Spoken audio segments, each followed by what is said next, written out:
যশোরের যশ খেজুরের রস। গোটা বাংলাদেশ জানে যশোর খেজুরের রস ও খেজুর গুড়ের জন্য বিখ্যাত। প্রতি বছর এই সময় কিন্তু সারা বাংলাদেশের মানুষজন যশোর থেকে অনলাইনের মাধ্যমে খেজুর গুড় ও খেজুর পাটালি কিনে থাকে। আসসালামু আলাইকুম এভরিওয়ান, কি অবস্থা সকলের? কিরাম আছেন সবাই? চলেন আজকে আপনাদের একটু খেজুর বাগানে নিয়ে যাই আর খেজুর বাগানের কিছু গল্প আজকে আপনাদের সাথে শেয়ার করি। পুরো বাংলাদেশ কিন্তু জানে আমাদের যশোর জেলা খেজুর রস ও খেজুর গুড়ের জন্য বিখ্যাত। আমি আজকে চিন্তা করলাম আপনাদের সাথে একটু খেজুর গাছের গল্প করি। চলেন আজকে আপনাদের একটু খেজুর বাগানে নিয়ে যাই। আমাদের যশোরে কিন্তু মেলা খেজুর গাছ, মাঠের যেদিকে যাবেন 2-4টে খেজুর গাছ কিন্তু আপনার দিকে তাকাই থাকবে। শীতের সকালবেলা নিজের রস দিয়ে মুড়ি খাতি যা মজা। শীতের সকালে হালকা হালকা কুয়াশা পড়ে থাকবে, ওই সময় 1 গ্লাস রসের মধ্যে মুড়ি দিয়ে খাতি যা মজা লাগে। শীতকালের রসের পিঠার কথা কি বলবো, ওই স্বাদ তো ভোলার মতো না। ওই পিঠা পছন্দ করে না এমন মানুষ বাংলাদেশের মাটিতে খুব কমই আছে। শীতকালে রসের পিঠা খাওয়ার একটা মজাই আলাদা, যেগুলো এখন রাস্তার আশেপাশে যেখানে সেখানে সন্ধ্যাবেলা আপনারা পেয়ে যাবেন। অনেক আপুরা কিন্তু এই রসের পিঠা বিক্রি করেই তারা স্বাবলম্বী হয়ে যায়। তার থেকেও বেশি মজা কাশিপুরা পিঠা।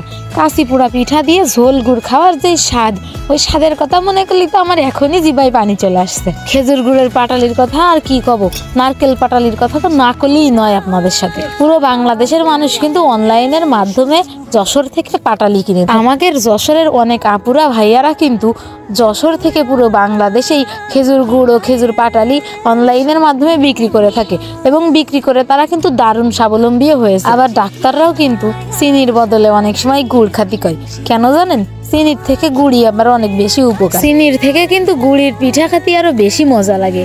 আপনি চিনি দিয়ে যেই পিঠা বানাবেন, গুড় দিয়ে একই পিঠা বানাবেন, দুইটা পিঠার কিন্তু 2 রকম স্বাদ পাবেন, কারণ চিনির থেকে গুড়ির স্বাদটা একটু বেশিই থাকে। রস জ্বালানোর সময় চালের গুঁড়ো দিয়ে পাটখাটির সাথে একটু মাখিয়ে রস যখন হালকা লাল লাল হয়ে যাবে, ওই সময় রসের মধ্যে দিয়ে একটু জাল করে পিঠা বানায় খাওয়ার যে মজা। আপনারা কারা এইরকম করে পিঠা খেয়েছেন অবশ্যই কিন্তু কমেন্টে জানান। আর এই গাছটা দেখতে পাচ্ছেন, খুব ছোট্ট বয়সে এই গাছটা তার পরিবারের হাল ধরে। শীতের সময় সন্ধ্যেবেলায় ছেলেরা যায় কিন্তু রস চুরি করে খাতি।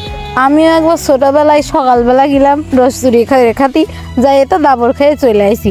ভাইবেন না আমি একা গেলাম, সাথে কিন্তু আমার বান্ধবীও ছিল 3-4। এরকম রস চুরি করে খাওয়ার রেকর্ড কিন্তু কম বেশি অনেক ভাই আপুদের আছে।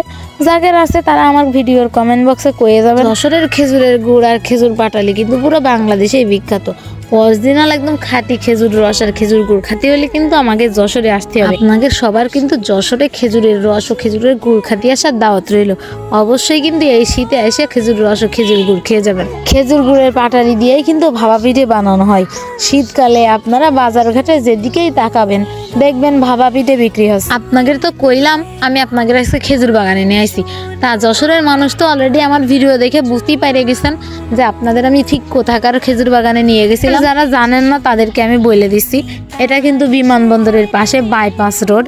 আমাদের যশোরের মানুষজন সবাই কিন্তু জানে যে এটা কোন জায়গা। আমাদের যশোরের মানুষজন এই জায়গাটা এত পরিমাণ ভালো করে চেনে যে তাগের আমার জায়গা মুখ দিয়ে বলে দিয়া লাগবে না, তারা এমনি ভিডিও দেখেই বুঝে যাবে যে এই জায়গাটা কোন। আমাদের যশোরে কিন্তু প্রায় সব এলাকা জুড়েই কম বেশি অনেক খেজুর গাছ পাবেন।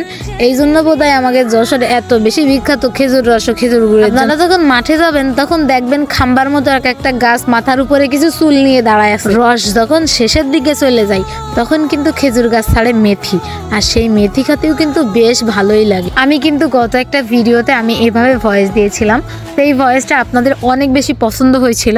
তো আমি সেকেন্ড টাইম ঠিক একইভাবে আপনাদের সাথে এই ভয়েস শেয়ার করতেছি।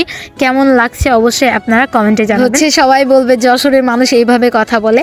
আসলে যশোরের মানুষ এইভাবে কথা বলে, বাট কিছুটা। বেশিরভাগ সময় আমি এখন যেভাবে কথা বলছি এভাবেই কথা বলে থাকে সবাই। ভিডিওটি এই পর্যন্তই। ভালো লাগলে লাইক কমেন্ট শেয়ার করবেন। আমার পেজটাকে যারা এখনো ফলো করেনি ফলো করে দিবেন। বাই বাই, টাটা, আল্লাহ হাফেজ।